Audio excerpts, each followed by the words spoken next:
I confronti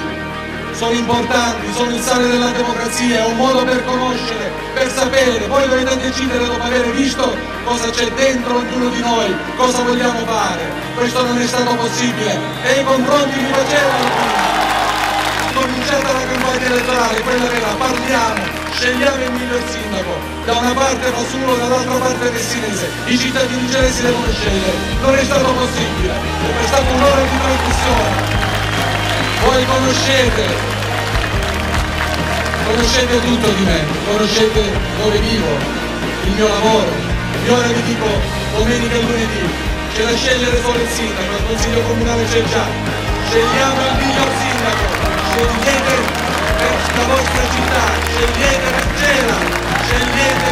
per il lavoro, per i vostri figli, scegliamo insieme per il futuro di Gela,